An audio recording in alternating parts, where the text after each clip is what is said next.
Are you willing to let someone else's crappier product outsell you because they got out there and told people about their product? That's what it comes down to. Sales Navigator gives you the opportunity to find almost their digital career trail, their interests. There's always something there. You can find out something to interact with them. And here's the phrase, it's warm, cold. Cold, where you just slap a pitch in someone's face, known as pitch slapping. The response rate is low. You can increase the return you get by personalizing what you do. Seems obvious now, I tell you, right? Everybody, welcome to the sales movement.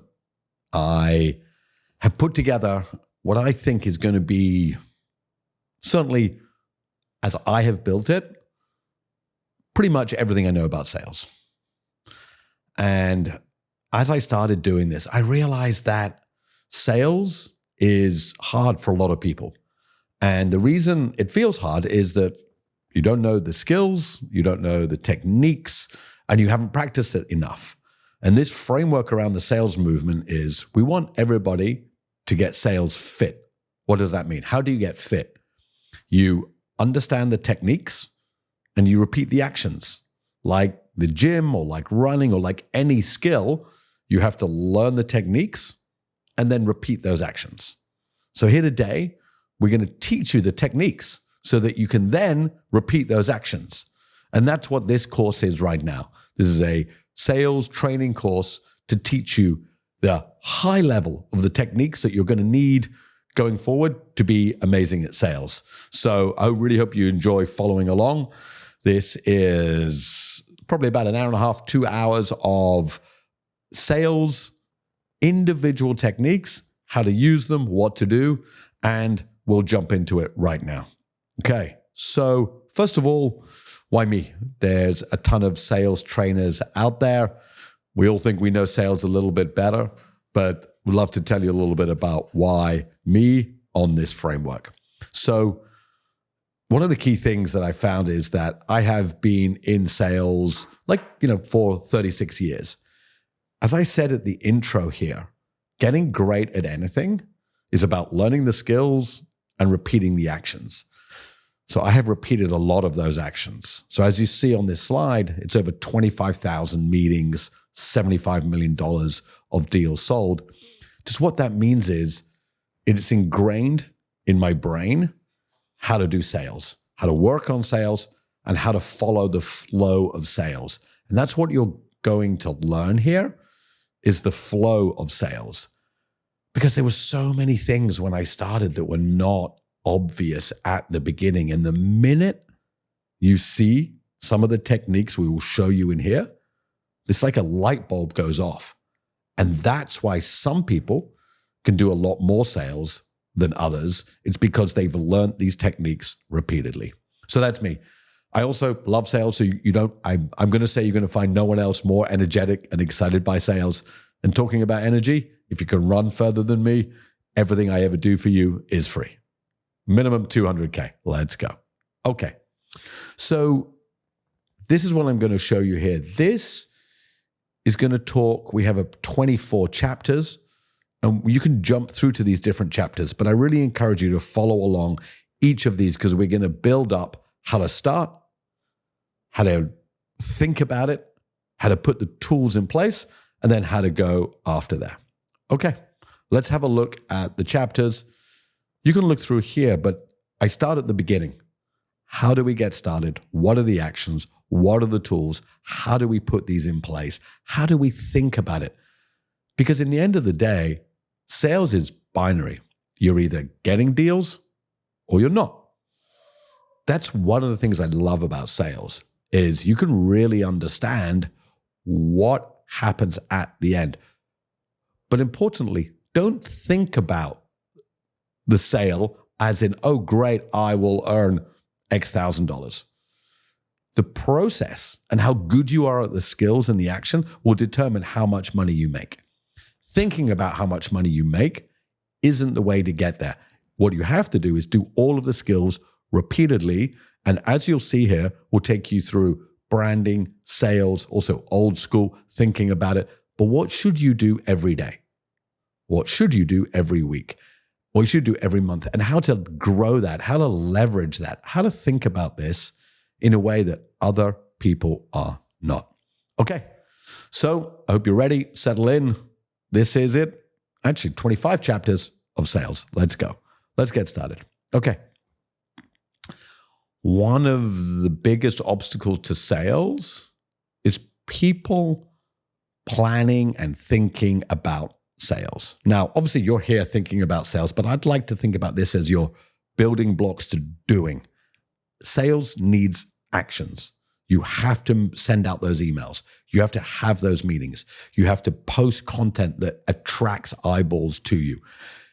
The number one action that you start to take is actually selling. And don't worry that you get it wrong to start with. Everybody does. That first cold call, that first email. And even if you're an experienced salesperson, at first there's going to be new skills that you'll need to learn. LinkedIn Sales Navigator, how to create a podcast, how to build up your content, how to build up your pipeline that you may not have done in the way that is today, the more modern way. But you have to start taking these actions. So you'll see that the last chapter in this course is called Why Are You Still Here? Because once you have these skills, we need to put you in action. So first statement, you cannot buy something you don't know about. Sales is the art of telling people about your product. Never get away from that. That's really what it is.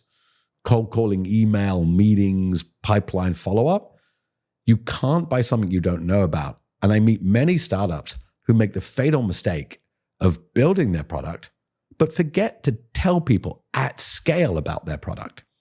Not just one meeting to one meeting, not putting one advert on LinkedIn, at scale, telling people about their product. Because if somebody doesn't know about your product, they can't buy it. This may seem like a very simple concept, but let's take the sales movement. Nobody can buy this unless they know about the sales movement. How do I do that? I email, I call, I brand, I think about it. But there's so many people that still don't know about the sales movement. And that's my job as a salesman, is to tell people about it. Because if people don't know about your product, they simply cannot buy it. Sales is the art of telling people about your product at scale. That is what it is about. That is the art that needs to be done. Okay. I hope that makes sense as the where it is and what we have to do from a sales perspective. We have to let people know about our product. Okay, so how do we get started?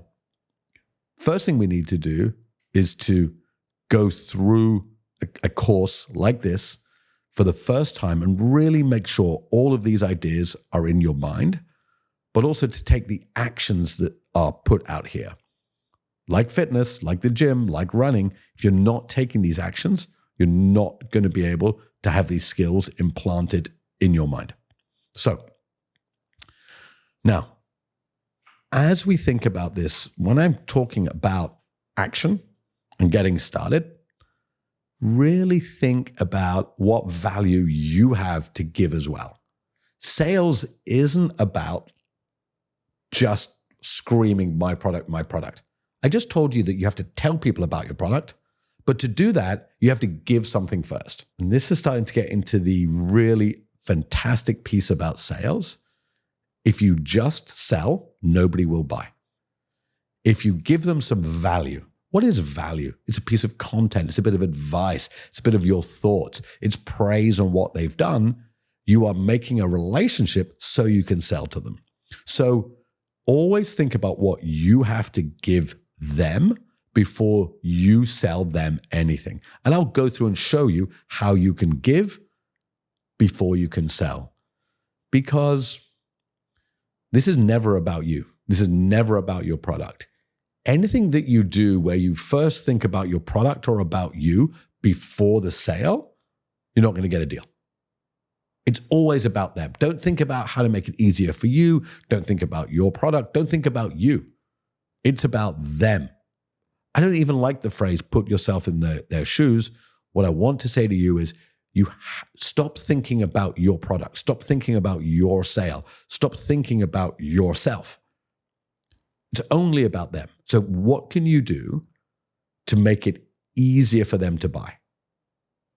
First of all, you'll tell them about your product. But the next stage is the reason they don't buy it is mainly because of their concerns or worries about will it suit them? Is it the right price?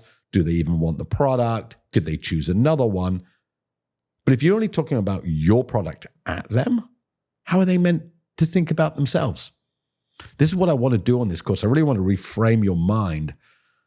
Sales is not about your product. It's not about you. And it's almost to a degree not about what you say when you get good at it.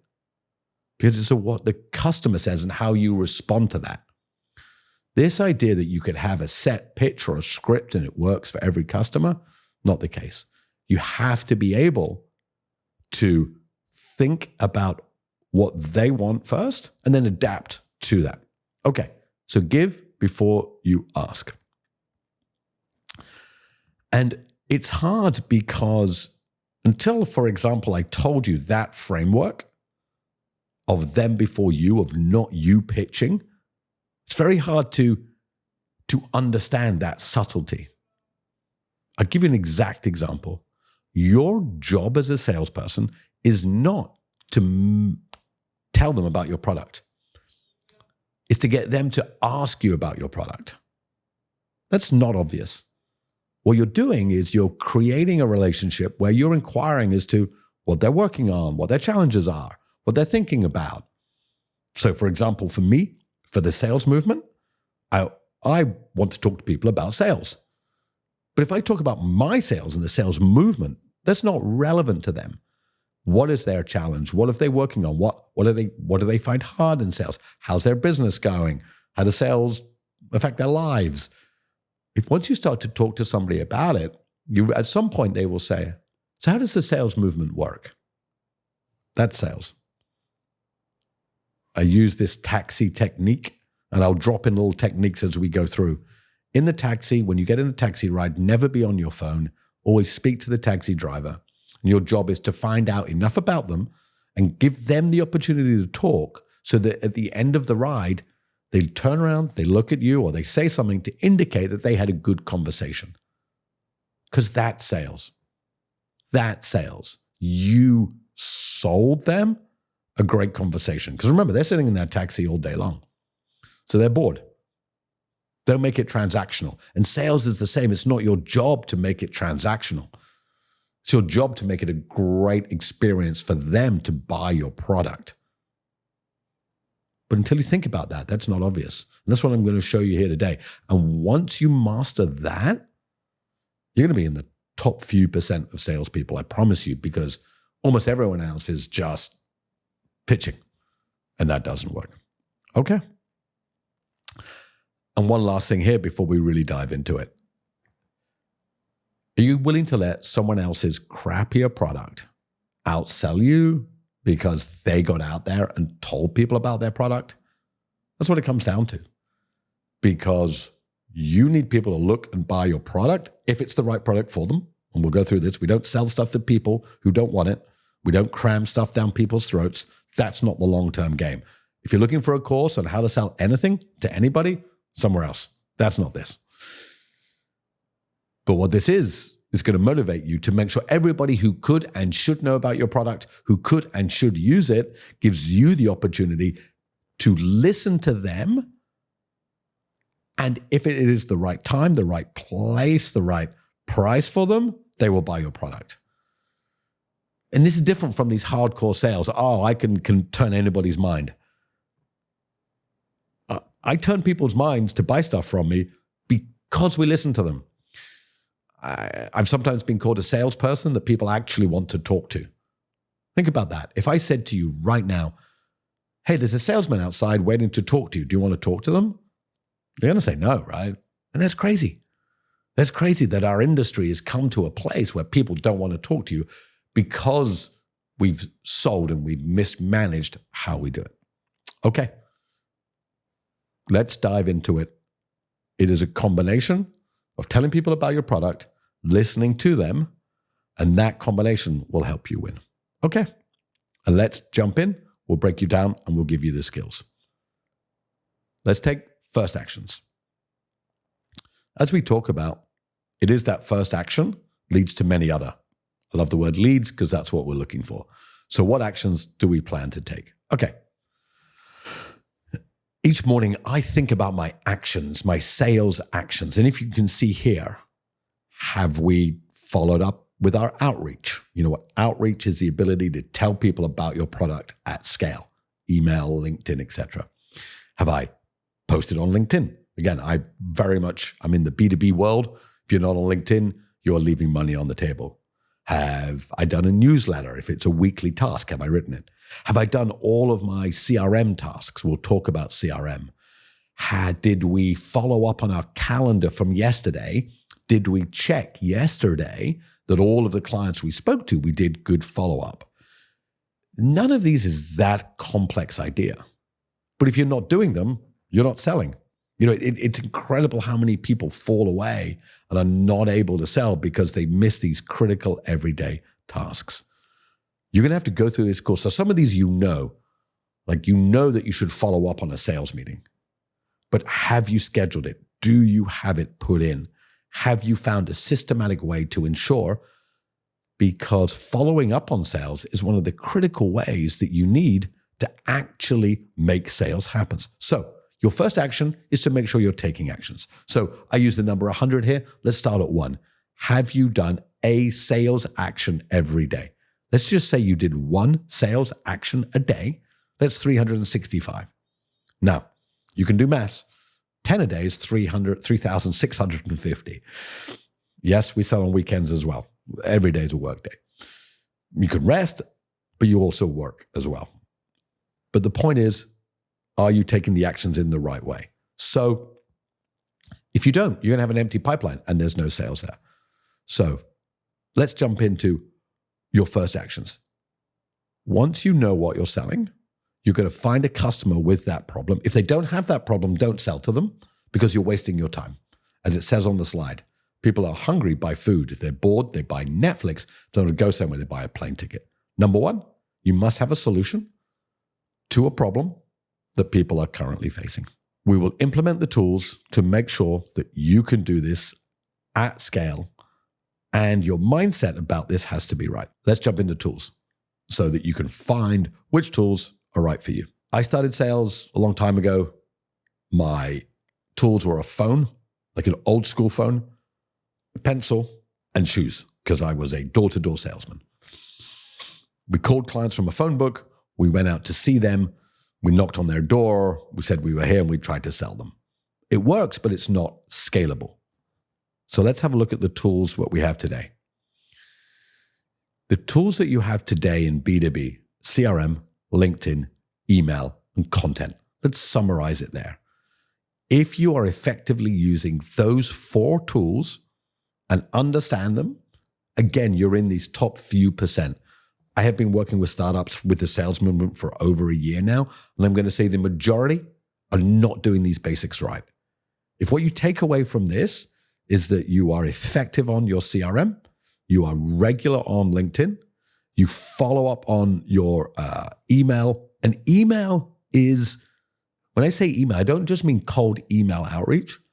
Did you follow up to a response from a client with your proposal? Did you say thank you for the meeting? Did you check in? Do they want another meeting? And then content. Are you producing enough content that people know who you are and know that you are available to buy from? So these 4 tools, we'll dive in, write these down every day, take actions with these tools, because then they will become ingrained in your brain. I haven't had a day in the past 20 years that I haven't used. Well, LinkedIn only started 10 years ago, but I haven't used one of these tools. And even before, people might say, oh, you weren't doing newsletters and videos before. I had leaflets with my face on, and I would walk around and hand them out. I had name cards that I handed out. Content's been around forever. There's a book called Walk Like a Giant, Sell Like a Madman by Ralph Roberts, who was probably the earliest content sales guy there was in the 80s and 90s. He did 100,000 leaflets a month. Leaflets, posters, name cards. The ability to sell is only limited, as I say at the end here, by your open mind. I'm 57 and I'm doing YouTube videos. your ability to brand yourself, to give yourself the best chance to sell and use the tools to sell is up to you. And I'm glad you're here listening to this because it shows that you are into it. Okay. Why do we use these tools? I use the word brand. It's so important that people buy from people they like and trust. I've recently read that some people don't believe that. I'm going to say you can take it from me because you're listening to this. People buy from people they like and trust.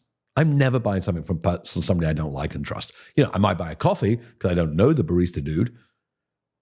But think about it.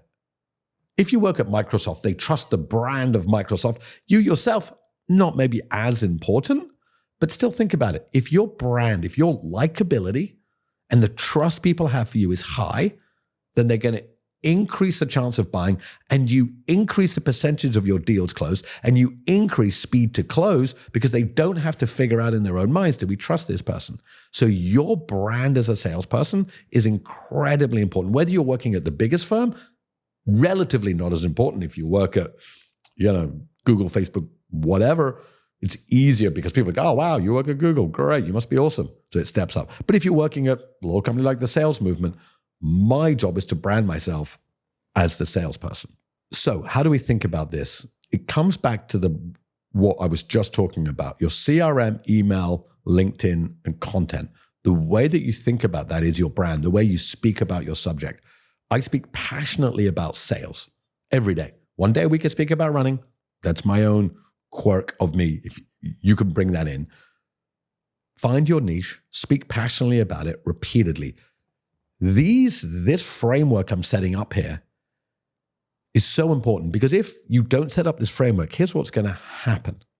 What's going to happen is you're just another salesperson. As I say on this slide, why would people buy your brand? If you read on this slide, two similar products, everything else equal, who you're buying from. It's the one that you feel the best about. Seriously. If the products are the same, it's the one you feel the best. Also, the best salesperson. B2B is about brand, as we say here, and we need to ensure that your brand is the best. How do we build brand in B2B? Don't sell. If you read here on the third line, don't sell, be passionate, be you.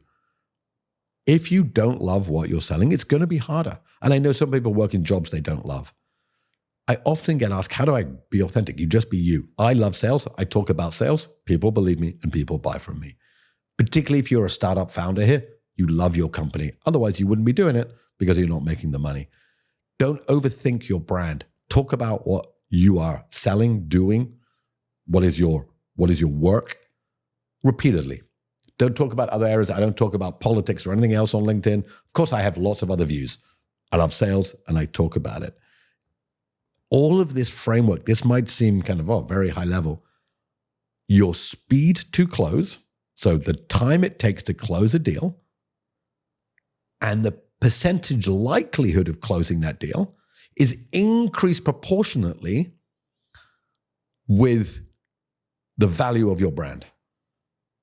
Think about this. If you wanted to get lessons in tennis, and all things being equal, I know the price is not, but all things being equal, there's Roger Federer and another dude, you're buying from Roger Federer. He seems likable, trustable, a great guy, great brand.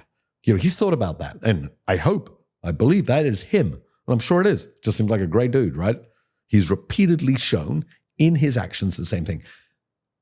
Roger's, he is outselling. He's a Rolex guy, right? How did he get that deal? I don't know. But the perception of his brand is something you can buy from it, and he can close deals quicker.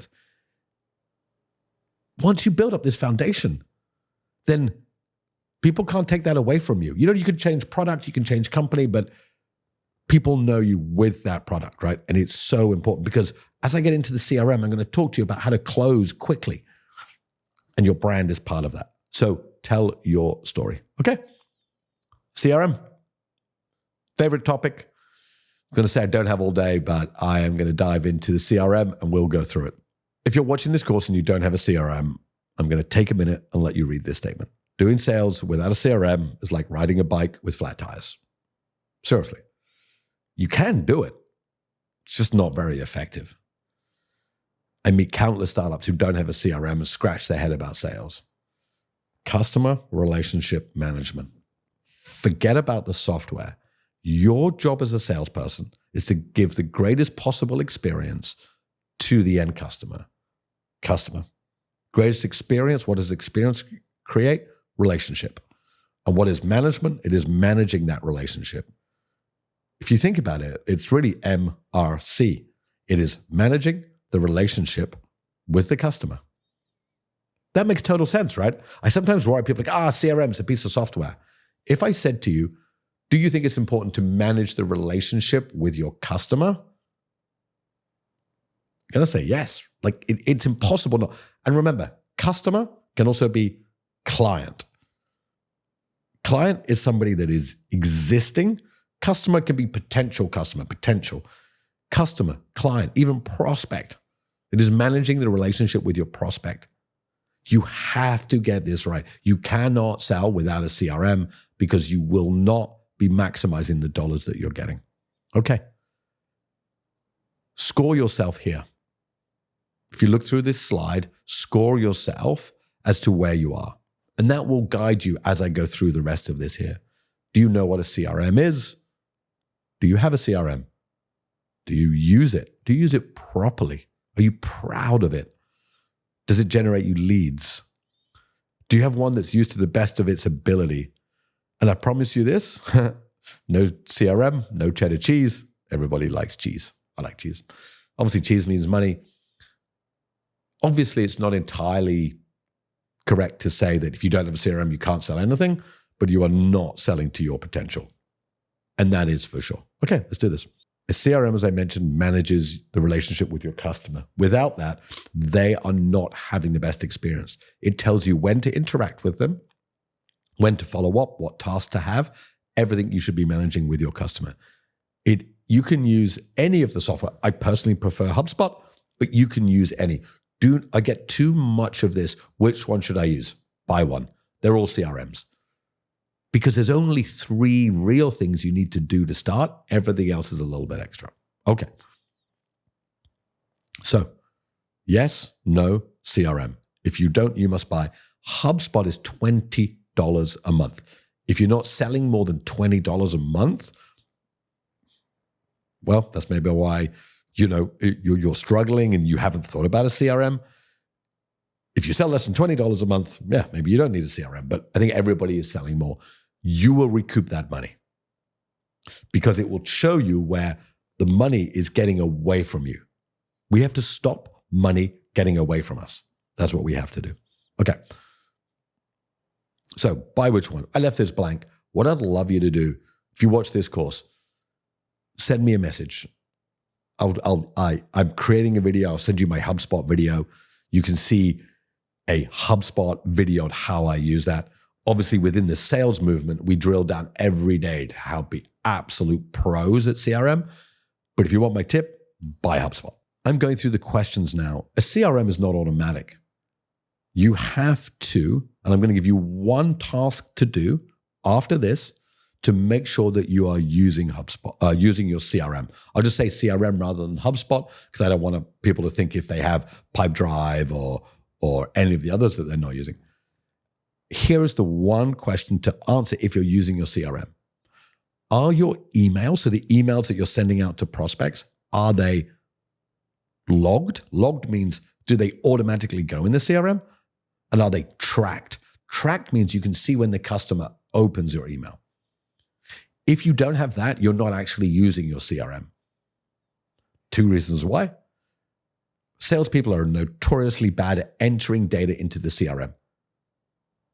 And it's very hard to make them because they're busy and they're not admin and organized focused. So we have to get them to we have to get them to have the emails automatically logged.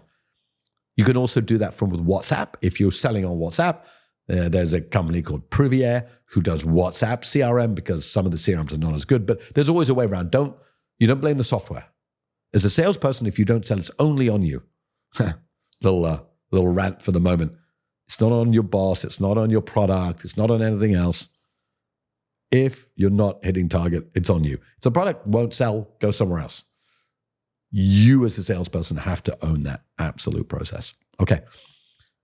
log and track your emails, because then you never miss anything.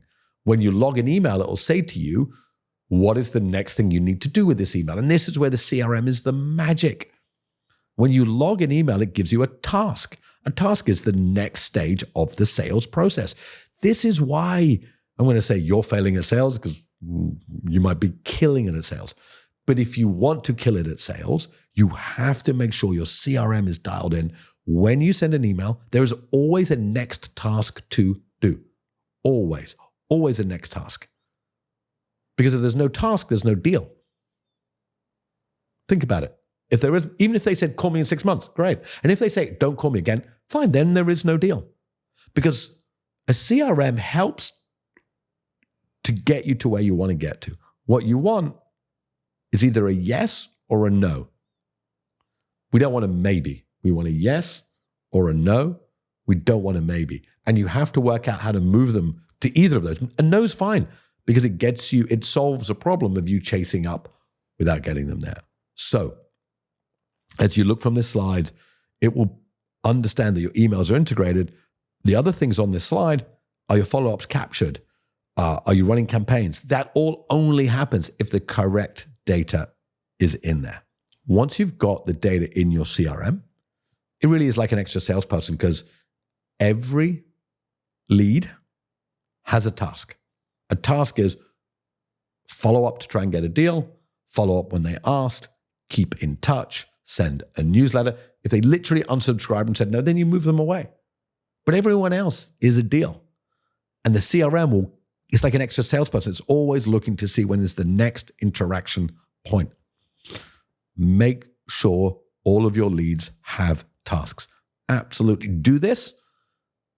You will find extra money that you had not thought about. Here in the lead generation, we can dig in, but we dig in inside the sales movement. Obviously, I've built this free course to give you the high level. There's so much in here, but I'm giving you the high level of how to do this. High level. Get a CRM, number one. Number two, make sure all of your emails that you send are logged and tracked. Even if you just start today, I'm sure there's historical emails. You can upload all of those. You can upload all the contacts, but just start today. Every email you send is logged and tracked. Every email has a task. And then once it's in your CRM, the task is describing where in the deal process it is. Think about it. You have to know what is the deal process. And the task is, what do I have to do next to get somebody to the next stage of the deal process? If you're always focused on getting to the next stage of the deal process, you're doing the right thing. And that's why the CRM is there. When you're ready to really dive in, hit me up on the sales movement. We hold courses, training, everything inside there to make you an absolute ninja, but this will really get you started. Okay, because what you want to get to, which is the next level, as you see on here, you want to get your CRM at scale. If you've only got a couple of clients, it's not scale, but everybody would like to sell to more than a couple of clients. If I said to you, hey, here's 1,000 leads, follow up on them, you're not going to be able to do that effectively by yourself. Once it's in the CRM, you can then find a way to do that at scale, because every lead has a task. You can automate some of those tasks. It is there. It is your sales brain. It is all that information put down. Once you're ready, again, to get to massive scale, come inside the sales movement. But right now, do those basics and look at your CRM right now. Logged, tracked your emails, everything has a task, and then your deal flow. And let's jump into here on the deal flow. Again, I'm using HubSpot here as an example. When you integrate your emails, you'll see what I said here. Integrate your emails, set up the tasks, and then have your deals. What does deals mean? A deal is when someone buys from you. But to get there, you must go through a process. Your process, you should know. Is it 1 meeting? Is it 5 meetings? Do you have to speak to them, or do they just click and buy? What follow-up? What pricing? How do they click? How do they buy? Is it a contract? Write down, just on a piece of paper, this is the process that someone goes through to buy from me. And in your CRM, it will offer you deal stage. Your deal stage is where that client is. So you might have 50 prospects, 20 first meetings, 10 second meetings, 4 that said yes, 3 that got the contract, 2 that signed. And then you know that, right? So if I have to get 2 signed, I need 50 leads. 50 leads to get 10 meetings, to get 5 second meetings, to get 4 yeses, to get 3 contracts, to get 2 deals. Then you know. So if I want 2 more deals, I need 50 more leads. And the CRM knows that. So I feed the CRM. I feed the deal stages. My job is to feed the deal stages. If I feed deal stages, it flows. Think about this, and amazing. And I can, as you can see, I can talk CRM all day. If you've learned how to feed your deal stages and you put the data in there and the deal stages work, what I mean is, and again, you'll figure out your own numbers, 50 leads makes 10 first meetings, makes 5 second meetings, that makes 4 people who said yes, that 3 said the contract, and 2 that signed. Well, just go and get 50 more leads. I'll show you how to get leads. Just get 50 more leads and stick them in. Let's do this again and again and again and again, endlessly. And then you can build a team around that. And then suddenly you have sales at massive scale, but you could never do that without the CRM. So we've thought about, we started high level, what is sales, first actions. Get some of the tools. So now I'm going to give you the tools and I'm going to, show you how to bring this together. Your CRM is to handle leads. You get leads by not just asking for leads. So you could go and just find someone's email and shoot them a note and say, hey, do you want to buy my product? But we all know that the success rate is very low. I talked about brand. How do you do brand? Brand is the idea what people think about you. If people think good thoughts about you, they're more likely to respond to your outreach. Your outreach lead goes into your CRM. Your CRM deal stages takes you through the deal stages. You start to understand this process. You can repeat it. Why would somebody think good thoughts about you? It's because you gave them value. You did something useful. And I'm going to take you through some of these. Number 1, and I use this as the easiest. There is no excuse why you shouldn't have a newsletter. You sell a product in your space. You have thoughts about it. Write those down. When people tell you that newsletters don't work, that's because they're reading crap newsletters. Do not write a newsletter about your company, about you, about what your company did, about your product. I have no interest in you or your product. I write weekly about sales, and I write passionately about sales because I love it. Hey guys, this is what we should think about sales. Don't speak in sales meetings, or here's my 50 tips on sales, or here's how to use a CRM. I'm just giving value. I don't talk about the sales movement. I don't pitch my product. I talk about sales and sales passionately in a way that I believe gives value.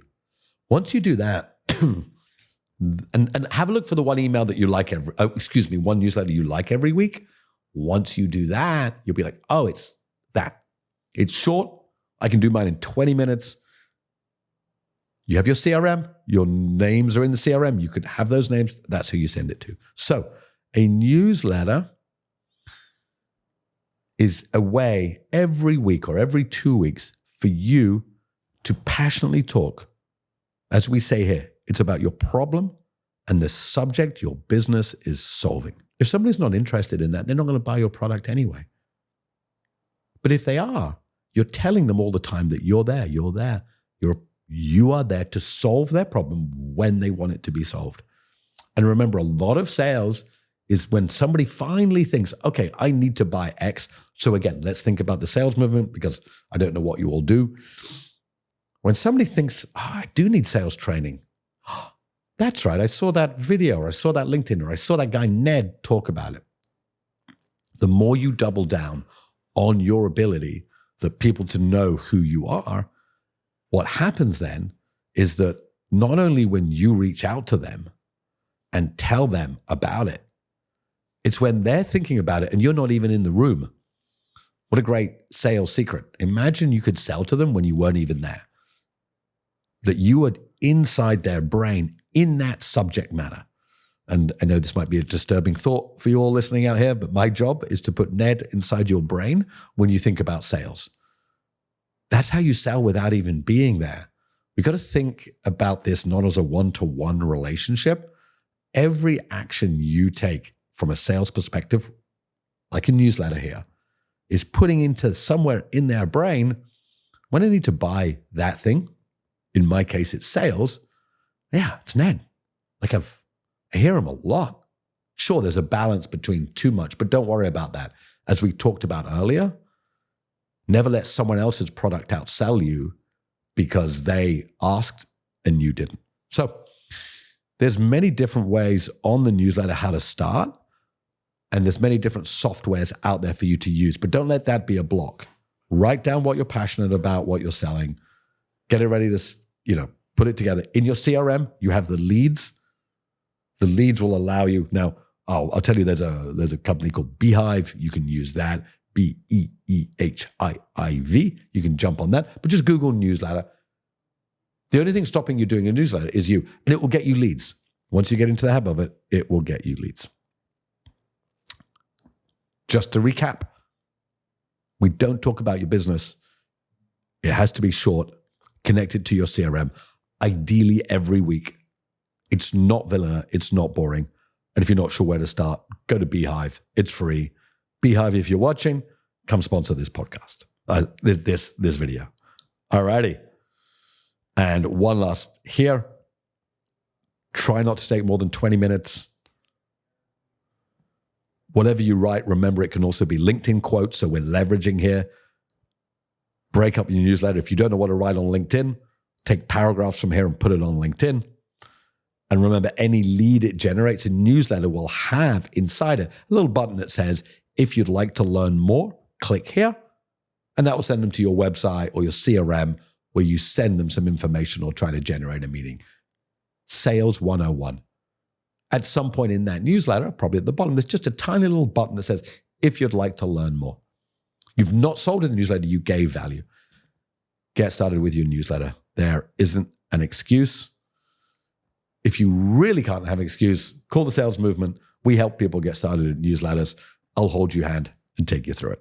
Alrighty, next stage, get a little bit more ninja here. Podcast. You have to tell your story. You just do. The more you tell it, the better. My job, to put Ned in your brain when you think about sales, by repeatedly talking to a camera about sales, ultimately it will be in your brain. A podcast is your opportunity on your terms to tell your story. You have to start telling it. I mean, all great podcasts that started, my favorite is Rich Roll. If you don't know him, he's one of the great endurance guys, like running. He has built an absolute powerhouse of a podcast. All he talks about is endurance, long distance, wellness. And now he's just making tons of money out of it because he's been doing it for 15, 20 years.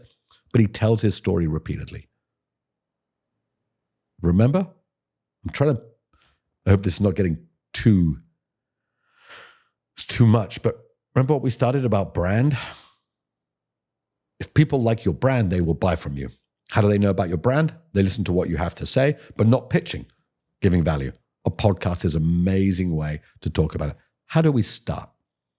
I always believe in giving you an action to be able to start. Ask to be on someone else's podcast. Let's say you're in HR, or let's say you're in healthcare.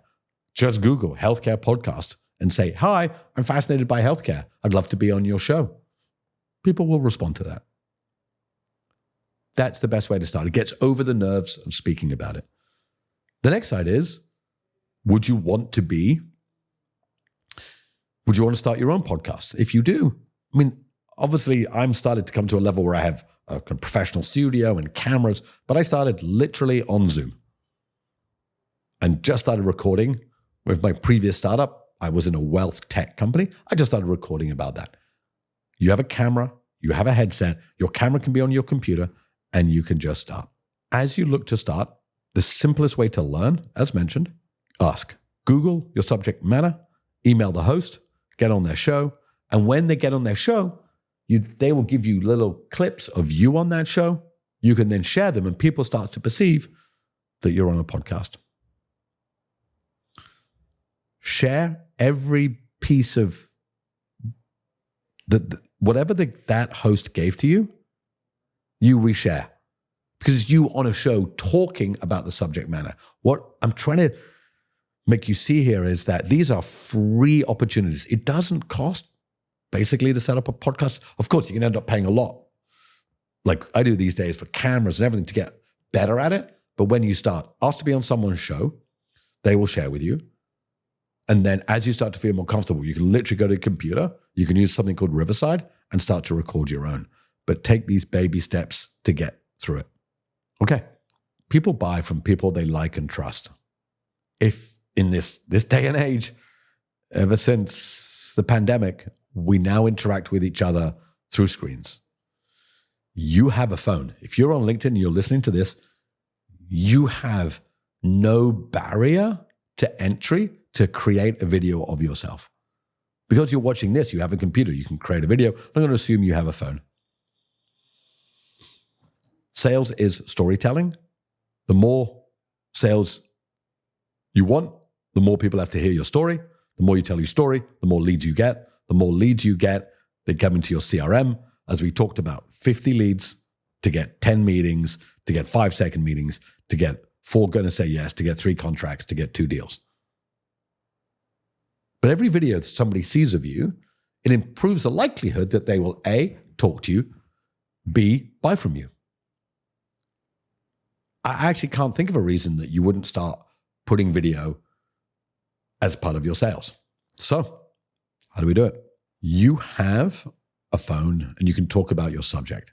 I know to start with it feels icky, but hey, you're a salesperson. It's your job to talk.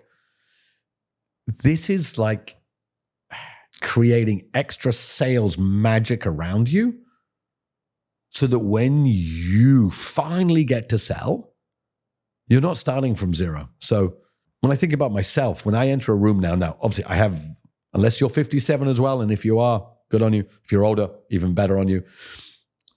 I can walk into a room and I could just say, hey, I have 37 years experience. It's a bit douchebag, right? It's not a skill getting old. But when I walk into a room, people are like, oh, I saw you on LinkedIn. Again, I do my running, but I do a lot of sales content. Oh yeah, I saw you. Oh, I know you. And I get this time and time and time again. I know you. I've seen you. That's video. Pick up your phone, record what you do, put it on there, on LinkedIn. Also, or put it on LinkedIn.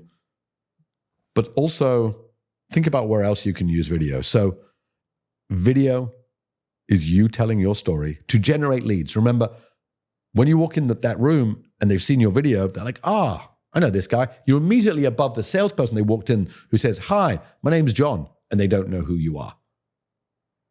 Build newsletters, podcast, video, writing great emails.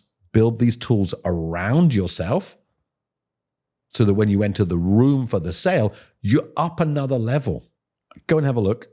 LinkedIn, go and have a look at different places on how to do it. There's so many examples. And don't worry how bad you are. At first, no one's going to watch your video anyway. That first video on LinkedIn, you don't get any likes anyway. It doesn't matter. Really get over it. It took me a while. Just post. The more you do it, the more people will know you. And the people who don't like it, they're not going to buy from you anyway. You're not missing out on anything. If you read through this, I'm just reading from the slides now. There is no other way but pressing the record button. Create short, engaging videos. Let's take out the word engaging. Create short videos, share it multiple times. People like video. I'd encourage you to go and have a look at a guy called John Kraski, Kraski. I mean, it's hard to believe he does videos on LinkedIn about oat milk lattes. And he's really fun to watch because he's making fun of the video. If he can do that, you can do your video. It's the simplest way to think about it. Before we go on, I also want to encourage you another form of video, Loom, Loom. It is you responding to people's emails with an inbuilt video face of yourself so you can talk to them about your about your email that you send. So if somebody sends me an email, if it has, I need to do a long reply, rather than write a reply, I open their email, I share it on the screen, and I record a little inset face of me talking to them. Number one, I think it's engaging. Number two, they see me again. Sales is about people understanding you. The more they understand you, the more they're going to buy from you. So get any opportunity to learn that. All right. LinkedIn, how are we doing for time? All right, LinkedIn, let's jump into it. LinkedIn is where B2B happens. It really is. You have to be on there. If you're not here, you're not in the game. Everybody will find you on LinkedIn, check you out on LinkedIn, see what content you have on LinkedIn. It is the game for B2B. If you, again, looking at this slide, it's where B2B happens. It's where you should spend your time because it's, I'm going to say free. It's not free. It's $19. We have Sales Navigator. LinkedIn can be free. There's LinkedIn Premium and Sales Navigator. You can start it for free and just start posting. What you need is your time, and your time used on LinkedIn will result in more sales. I'm drilling back to this point. People have to know you so that they can buy from you. It's so incredible. Again, I'm talking B2B. It's so incredibly important. Your brand is crucial. If you take one thing away from this whole course, is post on LinkedIn. Only 1% of people do. There's 1 billion people on LinkedIn. 1% are posting. So you can be in the 99% over here who is not giving yourself the chance to do the best sales, or you can be in the top 1%. Your choice. How do you play at the basic level? I'm actually going to start just comment on other people's posts. There's lots of skills on how to comment and how to interact. We can do that another day. Come to the Sales Movement. I'll show you. Comment on someone's post every day. Take that action every day. Once you feel better about commenting, post. That's the next stage. Seriously. Start with small actions, then post. You are now, congrats, in the top 1% of LinkedIn users. Have you ever been so successful so quickly? The minute you start, you will realize that this isn't that hard. Now, I want to encourage you to get to post every day. Start with 1 day a week, then move to 3, then 5. Again, if you stop at 5, it's fine. But I always believe in, you have a goal that you should do. This is not the biggest problem in the world to post every day on LinkedIn. It generates your sales. You either want a better chance of your sales, and I want to be very clear. Maybe I'm too clear on this. Posting on LinkedIn doesn't get you sales. Posting on LinkedIn increases the chance that you can get a meeting, and in the meeting increases the chance that they know you and like you, which increases the chance of you selling your product. Magic formula. Let's do it. Now, I'm not going to get into all the details because there are courses out there, and I'm going to talk about Justin Welsh and some other people. Play the LinkedIn game. What's the best way to learn any sport, any activity, is to play and fail. Your first post will get no likes. Your comment won't get any likes. Each day you do it, you'll get a little bit more. I'm going to give you the guy to learn from as well. You can come to the Salesman and learn good skills. You want great skills, I'll show you that as well. Write interesting content. If you look at our slide here, your goal is to create interactions. It's not to create something boring. Hey, my company did X, Y, Z today. No one cares. What you want to be able to do is create interactions by writing something interesting. Don't have to bring anybody down and be negative. I always believe in positivity, good attitude, smiles, everything. But so my thing that I say that I push hard on is, if you want to do more sales, do more sales. I'm an ultra runner. If you want to run further, do more sales. Like, get at it. Don't have an excuse. Do more sales. And I talk about it a lot, and I get some pushback. People are like, not everybody can sell. Sure, I get it. I debate it. We talk about it. I also say that if you don't sell, it's completely on you. It's not the product. It's not anybody else. I have my views, and I believe in them. And again, it's not a place for views that are, I hate to say, controversial. You talk about your product, right? And I hope you're selling a great product. And the minute why that's important is, think about LinkedIn as a village square where people in the middle are talking. Don't stand on the sides. Remember, the people who are talking are the people who may want to buy from you as well. And everyone in the village could buy from you. You want to be contributing to the village debate. All these people are like, LinkedIn's full of crap or whatever. Honestly, ignore them. They're the 90% of people who are not on LinkedIn, who are milling about at the edges of the village, who are not picking up the crumbs to start with, more food later on, and then finally being in the center of attention. Anybody who craps on LinkedIn, good luck to them. It's fine. It's totally fine. Don't worry about all of the LinkedIn influencers and what you think of them. Do your thing. Once you do, you'll realize you're in the top 1%. It's amazing. LinkedIn tip. Don't try to copy anybody else. Be you. Write your own style. Don't worry about it. Like, the reason people don't go on LinkedIn is they worry what other people will think. No one cares. Magic skill I'm going to give you. People don't care.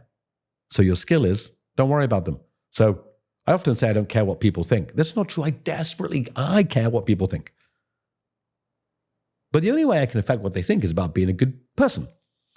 I always try to be positive. I always try to be good. I'm me. I don't think I do bad things. I'm sure I mess up. This is not a life skills video. This is a sales video. Be you. Talk about what you want to talk about. Be a good person. Don't spread bad things. And then write the way you want to write. Don't worry about English. If you look at my writing, grammatically, it's terrible. I write these tiny little sentences. I don't use punctuation. It's okay. It's me. I write. And the people I get some people crap on about it. I get messages, oh, your English isn't great. Totally fine. I smile and say, thank you. I really appreciate it. LinkedIn is an area that you can just excel at. Just be you. Don't overthink what other people, don't try to copy someone else. Do your thing. Read everyone else. Look at everyone else. See what works. But ultimately, learn to write. Get on LinkedIn. Put it out there. And the way to play LinkedIn, and again, play. It's like a game. Think of LinkedIn like Mario Brothers. Imagine you didn't know where the princess lived and which mushroom to jump on. How do you play? How do you play a game that you don't know what the rules are? Like, it's crazy, right? Think about it. You don't know what the rules are and you're meant to play? How does that even work? Doesn't make sense. You have to know the rules. You have to. Full stop. You have to know the rules. One simple rule. Engage with 5 people's news post in the area that you're in every week and comment on their post. If you do that, some of their followers will be your followers or see your posts. Pretty simple. You're looking for leads? Go find people that have followers of the same interest as you. I'll give you another tip. So I'm going to give you some quick fire tips here to use. Before you post, spend 15 minutes commenting on other people's posts. Why? Because you're giving value to them so that then LinkedIn will show you your post. I don't know exactly how the algorithm works, but that works.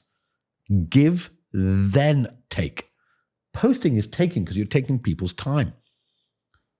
Remember, sales is not about you. It's not about your product. If you want to take people's time, you absolutely have to give them something in return. So comment 15 minutes, then post, and then wait. And as soon as anybody comments, you reply to them. And also, everybody who comments or likes your post, say thank you to them. It's taking their time. Always say thank you. Be a great salesperson. And we've talked about this. Once you feel ready, post on LinkedIn that video. You'll see me every day on there. I want to see you every day on there. I'll say this. If you're just getting started on LinkedIn, you want someone to like your posts, DM me, message me. I'm on LinkedIn. You can find me. And I'll start commenting and messaging on your posts and we'll encourage. Because, as we show here, it takes 3 months for results to come. Like any activity, most people give up in the first month. If you make it 3 months, it's just a habit. Get there. Okay? LinkedIn Sales Navigator, another tool. It's cheat mode. In gaming, I'm not a gamer. My son is. And he used to say, there's cheat mode.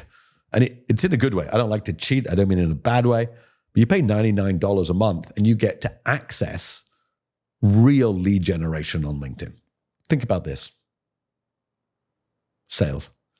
Cold emailing or cold DMing someone is like creeping up to their house at midnight, throwing a brick through their window, going up to their bedroom and screaming, buy my shit in their face.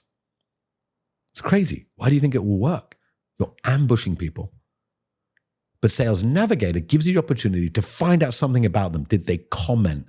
Did they just change jobs? Where have they worked for before? Are you a connection? Do you know people in common? People buy from people they like and trust. They like you if you've done some work to figure out who they are first. If I sold coffee beans and I found that this person had just been to Brazil, I'd be like, hey, we've got a set of Brazilian coffee beans. I saw you just went there. Rather than, hi, I sell coffee beans. Think about it. And Sales Navigator gives you the opportunity to find almost their digital career trail, their interests. There's always something there. You can find out something to interact with them. And here's the phrase, it's warm, cold. Cold, cold, where you just slap a pitch in someone's face, known as pitch slapping. The response rate is low. You can increase the return you get by personalizing what you do. Seems obvious now I tell you, right? It really is. Going to give you the one tip to take away. If you want to do more, come into the sales movement. Lead filter. You go into a lead filter, so get Sales Navigator, the button at the top of the screen, lead filter. It will let you click into it, and then it will help you build a list. So I want people in Singapore who are in finance, who are director level, who are interested in fintech. They'll give me a list. And then in that list, I can then find personal things about them. It's hard to understand how much better it is than LinkedIn. LinkedIn's amazing. This is the tool to leverage LinkedIn. So jump on it. It is $99. They'll give you a free month, I believe. Jump on it. If you want to learn more about it, come into the sales movement. But Sales Navigator here, as I said, will give you the ability to understand about them, whether they've changed jobs, whether they've commented. And as it says here, now you're their friend. Who do people buy from? Say after me. People buy from people they like and trust. And that is how it works. Sales Navigator, if I break it down, gives you the ability to use a framework called give, ask. Give value by commenting on their post or anything they showed you they've done on LinkedIn. Give praise, say, well done, they got a new job or something they've just done. And then even before you sell, and this is really great sales skills, ask for advice. Hey, I work at a small startup. We are looking to break into your area. Any advice you would give us for a small startup? Obviously, they know that you're coming to the sale, but everyone likes to be asked advice. If I said to you, can I sell you something? You're probably going to say no. Can I ask your advice? You're going to say yes. These are the tools to get you in the room. Okay. I can tell you about LinkedIn, but if you really want to know, Justin Welsh, he is the OG. So go and look up Justin Welsh. You'll be able to see the person who absolutely understands LinkedIn to the nth degree. Now, it may not be for everybody. For a lot of salespeople, they don't have all the time to spend this much. But if you really want to dive in, number one, you can come to the sales movement. But if you really want the king on LinkedIn, it is Justin Welsh. Okay. Now we're going to move. These are the tools that you use. I want to move into sales skills now. How do we get great at sales? I'm good. I'm getting really good. This dude's great. And he's young. And he's great. Alex Hormozi. If you don't know him, just Google him. He has 3 books, $100 million offers, $100 million leads, $100 million sales. It's not for everybody. But what he shows is that there is a kind of almost like an ultimate brute force way of doing this. He uses leverage. He understands how to scale sales, how not to be just one-to-one, how to use content, email to massively increase the number of people who know about your product. I would really encourage you. I mean, you're watching this course. His books are free, 6 hours each. It's not for everybody. I think Hormozi really is thinking about a scale that's such a huge effort. And that is not for everybody. Not everybody wants to scale to that degree. But if you do, Hormozi is the guy if you're looking for massive scale, because he shows people how to take your effort and increase it through leverage, i.e. using content, one piece of content to many, using email outreach, one email to many, using a CRM, one to many. I think that what he's landed on is this idea that he's, as I mentioned right at the beginning, the use of the tools and the way that you think about sales and the way that you think about what your offer is has always been the same, but he's showing the new way of doing it. As I say at the bottom of this slide, his advice is old-fashioned. Work harder, do more sales, and be smart. Delivered in a new school way with the new tools. Okay, let's get into actual sales. I really want to get into this. Okay, email is sales in today's language. A lot of what we do is emailing people. So we have to understand that we want to be very precious with people's time. Their emails they gave to you, it's precious. So everything you send to them should be well thought out. People don't like to give their email away, and it is the way to get a sale today in B2B. If you don't have their email, you can have their phone number. If you don't have their email, you're not selling. Once we're on email, we're selling. Without their email, you cannot sell. LinkedIn can take you off. As much as I just loved LinkedIn and love all the content, if you don't have their email, so you must treasure someone's email because it is the way to get them to pay you. They're not paying you without that. The way to get great at email is to practice what you write and the response that you get. We're building on everything here. Do you remember the tracking that I told you in the CRM? You had to track your emails. Track means you can see when they opened it. So it gives us the ability to understand. Okay, I write an email that said free sales training and no one opened it. And what if I wrote the sales movement is free today? That's a different way of speaking. An email is your way to test out the way that you sell in writing. You must practice. Writing and the way you present yourself in the written form is still, to me, not as important as how you speak and how you connect human to human, but we can practice it much better. I can only do so many meetings a day, 8 meetings a day, right? I can't do a lot more than that. But you can write many emails every day, and it's a skill that you have to practice. Go read copybooks, go take courses on it, but also be unemotional about it. Because if you write an email and no one responds, even if you loved the email, they didn't. And remember, your CRM will track when they open it. Your CRM will tell you when they responded to it. Think what works from the client's perspective.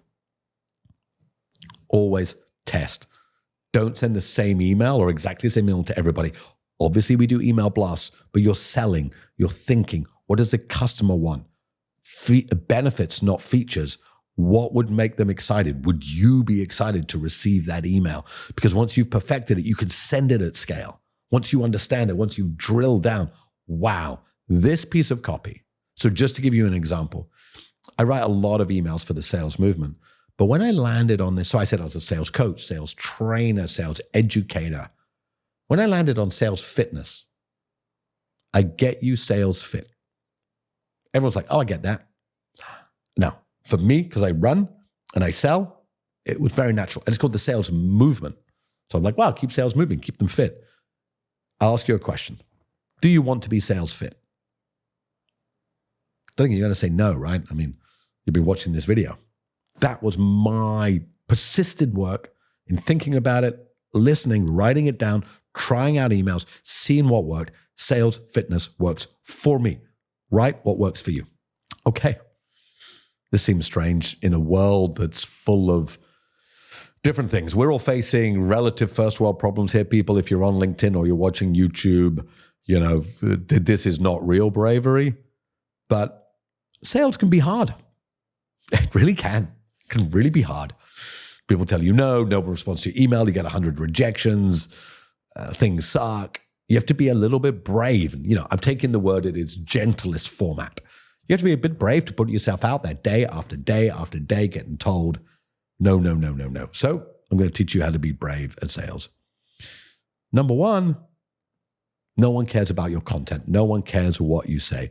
No one cares what you post. Honestly, they don't. They're too busy getting home for dinner to watch Netflix. So be you. It's okay. You have to let go of this idea that, sure, people will judge you, but it's okay. Again, as long, always put the caveat. Don't put out bad things. Don't crap on other people, and don't sell products that you know are not good. So I'm taking this level that you know your product's good. This might not be perfect, you know? The sales movement isn't perfect. I can improve it all the time, but it's a good product. I'm helping people sell. It's a good thing to do. And I just mean good, whatever you're selling, widgets or whatever you're selling, doesn't matter. If you know it's a crappy product that doesn't work, don't sell it. Because long term, That's not good. I'm still selling after 37 years. I'm going to sell for another 37 years. But when I started, I wasn't very brave. I would hide behind my phone. I wouldn't call. I wouldn't hand out my leaflets. I used to hand out leaflets in the street. It's hard. People look the other way. They're not telling you no personally. The way to be brave is don't let it get to you. It's okay. Smile, dial. That's why it's called smiling and dialing, because you have to smile and dial. Learn to post and talk about who you are and what you do, because people can't buy something they don't know about. Learn that when you call somebody and sell something they don't want it's okay. It just wasn't the right time, the right place, and the right product at the right price for them. It's not on you. And the best way to do this, and the best way for that bravery to be paid back, is try to be as much you as you can. That corporate BS pitch, honestly, it's not what people want to hear. Not that you're humbled or excited about this new role or how great your product is. Ask them. Ask them. The way to be brave is to say, hey, what can I help you with? That seems so much better, right? You learn. Now at the end, I'm going to say I don't need to be brave about sales because I've done it so much. I have to try new things. Even doing this YouTube channel was new for me. I had to be kind of brave to do that. So much sales is left on the side of the road because people are just scared to do it, but not you. Okay? Every day. It's what I want you to do every day. So you've watched this video, you've thought about LinkedIn, you've thought about CRM, you've thought about what sales is, getting stuff done. At the end of this, I'm going to teach you how to sell in the meeting. And I hope you haven't been waiting all day for this, but super critical. How to sell. Incredibly critical. But every day, let's get you going, okay? Get into a sales rhythm and you can't be beat. We're going to do sales actions every day. You're going to get sales fit. Most sales reps are not sales fit because they hide behind the actions that they don't take. Take actions every day. You will be sales fit. So here's what I'm going to get you to do every day. Number one, on your CRM, I ask you to do tasks for every lead. A task is what is the next thing you can do for that lead. If they ask you to follow up, i.e. send me a proposal, you do it. If they said keep in touch, you just put a note every 2 weeks to say hi. If they said not for now, you put a note not for now, but you make sure they're on your newsletter or your content list. You don't do a task for every lead every day. You just know when the next task is. The other thing to get started is spend 30 minutes on LinkedIn just commenting or posting. That's it. Even just commenting. Even just liking. You can click that button. Also, do your email outreach. The way to do this is look through all your previous emails. I often go back 1,000 emails. So I go back 1,000 emails. Have I missed anything? Is there any client waiting for me? Is there an opportunity that I missed? Look at your calendar. Go back a month. And if you haven't done this before, go back a year. All right, free money alert. Sounds cheesy. If you haven't gone back through your calendar, what does that mean? Go back to every meeting you did and remember, did I do the follow-up? Have I asked them for the deal? If you do that, that is the way to find clients who may still buy from you today. So, and try to create, and so do all your email follow-up, look back through it, check in your calendar. And then last thing, try to get a meeting every day. Why? Your sales muscle will increase. Every week, take this step back and review. I want you to take time on a Saturday or Sunday, grab a cup of coffee, sit down and do this. Go back through your calendar, your call, your meetings. Did you follow up? Follow-up is sales. Follow-up is sales. You are losing money because you are not following up. I'm still learning. I'm still missing. I'm getting much, much, much better, but I'm still missing. You absolutely must be checking in, telling that client you thought about them. Write a newsletter. Have a cup of coffee and write what you think. Check into your CRM. Did you miss anything? Was there a task you didn't do? Comment on 5 people's posts. Review your LinkedIn Sales Navigator. If you've learned it, you'll see that you build a lead filter and you can see any of your leads if they commented or posted. And then come and join the sales movement. We hold weekly meetings where we just make everybody fitter. We really do. We're going to get you fit every month. Together, monthly, we ensure we're headed in the right direction. The way to head in the right direction is to build on top of those every day, every week skills. Learn one new sales software. Come to the sales movement, DM me, I'll share one new. There's so many. You can do it yourself, but learn one new tool every month. Secondly, follow 10 new salespeople and learn one skill. There's so many salespeople out there on LinkedIn. Just start to follow them. Obviously, I'd love you to follow me and learn from me, but there's so many other people than just me. Learn. Monthly, review your CRM. We want yeses or nos. We don't want maybes. Get rid of the maybes. No maybes. Maybes are gone. No maybes. Okay? How do you change a maybe to a no or a yes? If it's no, it's okay. Let it be. But if it's a yes, you want to trend them towards to it. Trend them towards a yes. Have you sent the proposal? Are you keeping in their email boxes with newsletters? Everything you can do to keep in their mind so that you know if it's going to yes. Again, if they told you, call me in 6 months, you put them over there. And at the Sales Movement, we help one company a month to do sales makeover. Okay. I want to get into some core beliefs on sales. If you can sell, you'll never go hungry. Sales can be an up and down journey. In bad times, recessions, people need more sales. In good times, companies want more sales. If you notice the difference there, need and want, but they still need sales, good or bad times. Your job as a salesperson is to understand that it's an art form. We're not here like this, as I said in this slide, the slimy dude in the suit. Hey, buy my product, buy my product. We're here to be great at telling the story of a product and to be skillful at knowing when is the right time for that person to buy it. There's hard skills. How do you use the tools? How do you follow up? How are you always there? But the core belief is that your job is to be the right person at the right time and to listen, to understand if you are that right person. If you are, we want to close that deal.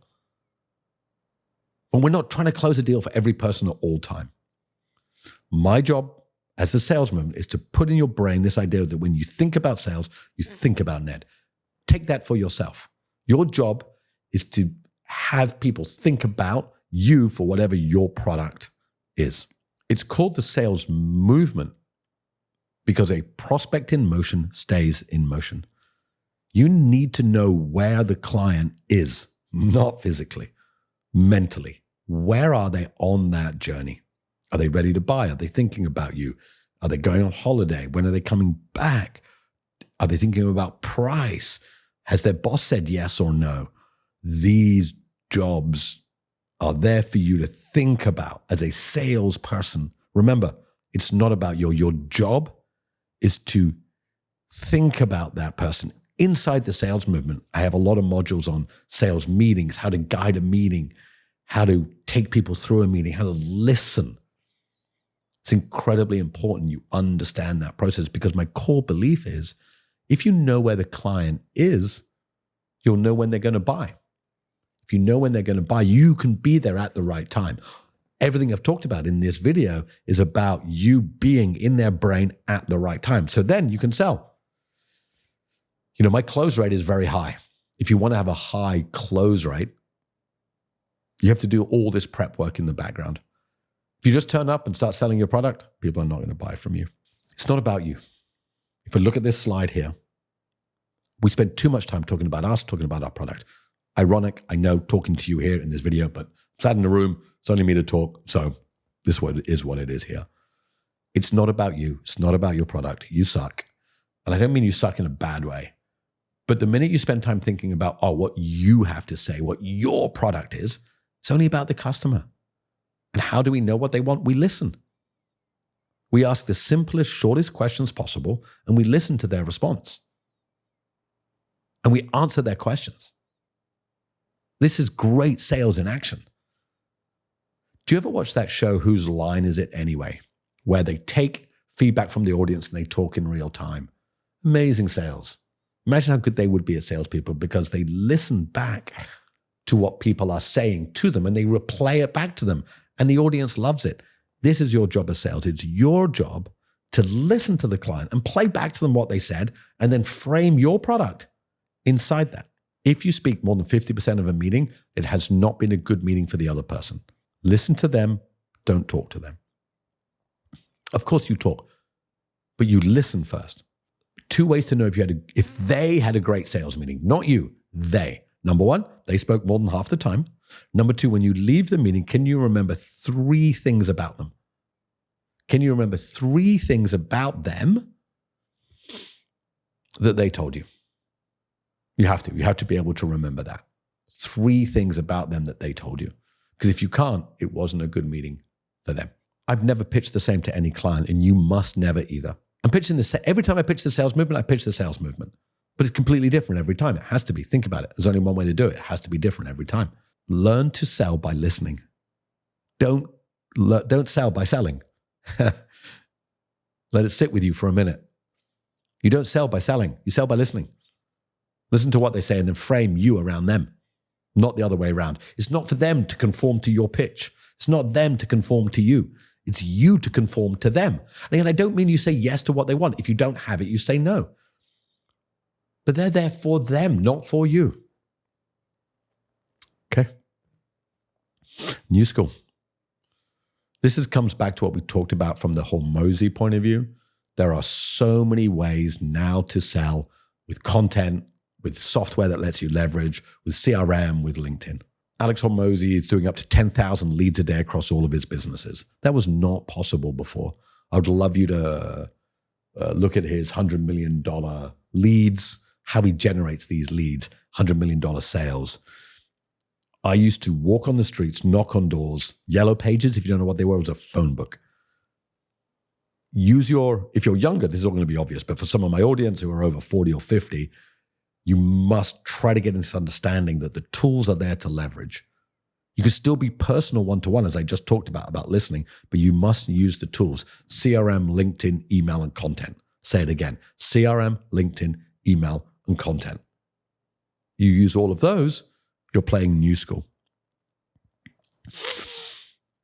And get really good at it. As I say here, today with all the school tools, you can scale massively. If you don't, you're leaving money on the table. These tools get you meetings. Then you have to be great at the meeting. And as I said, being great at meeting is about listening. It's about these core beliefs. As I'm going to get into old school, how to do this. But incredibly important that you understand that these new school tools combined with old school skills, listening. It's not about you. It's not about your product. Will help you scale. Old school. I think I've repeated this 100 times through this message. If your next sales meeting, you don't speak, and I get lots of messages from people in the sales movement who've sold more, where they said, oh my God, Ned, I spoke less than 50% of the time, and they loved it. They loved it. Old school, great salespeople learn not to talk. People buy from people they like and trust. Who do they like and trust? Somebody who let you speak. Ask them questions about themselves. It's not about you. If they say, oh, I just went on holiday in Italy, do not tell them where you went on holiday. They don't care. Ask about the holiday to Italy they just went on. When they tell you about something, don't say, oh, yeah, I did that. No one cares. They don't care. It's about them. And let me be clear. In the meeting, it's not about you saying yes to everything. It's about you asking questions, being interested genuinely. I love sales because I love humans. Humans are the greatest thing on earth. I'm not a tech guy. I don't know tech. I'm a human. I love humans. Ask about other humans. Other humans like to talk about themselves. That's sales. That's why it's amazing. 2 ears, 1 mouth. Listen, talk. Every word you say decreases the chance of your deal. It's crazy, right? Took me so long to work this out. Right here, right now, you're learning the greatest secret of sales. 1, 2, 1. Listen, talk. I'll tell you when you're great at it. It's when you've had a great conversation with the client to start with, first 5, 10, 15 minutes, and then they say, oh, what does your product do? Magic. That's how you do it. Incredibly important you learn and understand how to do that. It's not you selling to them, it's them asking you. As they say less. I'm going to give you a way to think about it. In the meeting, the client is a seed in a flower pot. And their flower needs to grow for you to get a deal. You talking is you watering. Think about it. If you just keep talking, you're watering the seed, it drowns. What do? Tiny bit of water and watch it grow. You speak tiny bit of water. And sure, at some point, it has to rain a little bit. You tell them about your product, but only when it's grown. Inside the sales movement, I talk about the first 5 minutes of a sales meeting, the first 10 minutes of a sales meeting, how to transition from small talk to sales talk, how to transition from sales talk to asking them to buy, how to transition from asking them to buy to objection handling, how to make them ask you to buy. Come to the sales movement, we'll show you the old school skills. And one of the oldest school things is be really careful with your presentation. You know why? You show a presentation and you talk. It should be the other way around. They should do the presentation to you.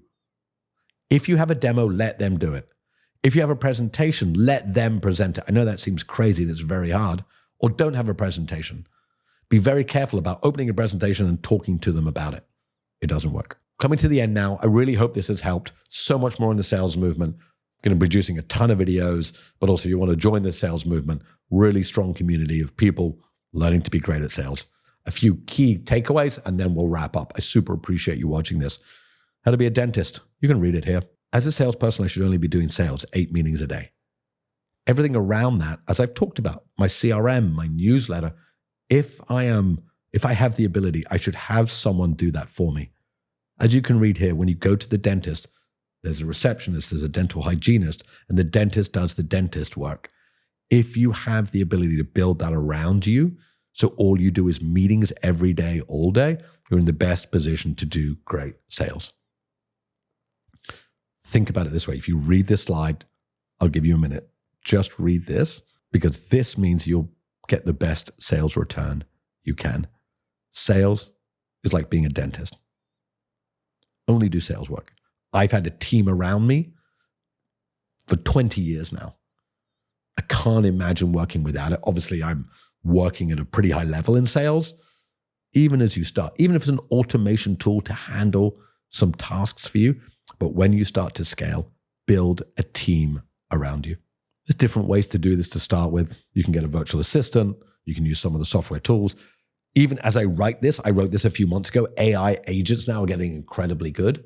But automate what you can. So the skill set of old school sales, the talking, you can do as much as possible. When I say talking, remember, talking after they ask you questions, talking after listening. No one cares about your features. No one cares about your products. It's only about benefits. Learn in sales to only talk about the benefits to the prospect. If you talk about features, I will hunt you down. Obviously, I won't, but we have to get away from a feature-led pitch. It doesn't work. It has to be benefit-led. It is the way forward. People care about their benefits. Go to your pitch deck, take out all the features, and only put benefits. Okay? And the way to do this, try not to use the phrase my or I. Always think about you. What is the customer? When you look at the iPhone and the Apple, I mean, it's so beautiful as a customer. There's nothing to do. You open the box, you take it out, and it just works. That's customer focused. Everything's about the customer. They're at such a high level. But think that is your job. They're not selling you an iPhone. They're selling you a lifestyle. They're selling you a phone lets you eat. A phone lets you meet friends. They do everything possible to make the customer's life amazing. That's what you should do as a salesperson in benefits, not features. If you think about it, when you're hungry, you buy food. When you're bored, you buy Netflix. When you want to go somewhere, you buy a car. Your product does what, for who, how. What is the benefit that they get from that? All right, last chapter, chapter 23. Why are you still here? The reality is, unfortunately, like the gym and like running, a lot of people think about it and they don't get going on it. Now you have an understanding of what tools to use and how to take it forward. We need you to get out there and do it. Just do it. As they say, we could make a Nike film about this. The course doesn't work unless you get out there and do it. I'm so passionate that if you put these in place, you are going to scale sales. I always hear, I don't have sales or I'm not getting sales. And I look at what they're doing and they're doing the same things which are not effective and not scalably, and they're not doing them repeatedly. Remember the message at the beginning of this, sales fitness? Learn the skills and do it repeatedly. Learn the skills and do it repeatedly. If you don't know the skills, all you're doing each time is just repeating bad habits. But once you know the skills, like I've shown you here, number one skill, CRM, email, tasks, and deal. Every day, follow it through and do that. Finish this course, go and get your CRM fired up, go to LinkedIn, and in your next meeting, I want to see you doing less than 50% of speaking and remembering 3 things about them that you learn from that. And there's no time like now. Like, do sales now. You know why? B2B is a long haul. You have to spend a lot of time to get this right because B2B sales takes time. So need you to make that call today, because for a lot of B2B, a call today is money in 6 months, 9 months, a year.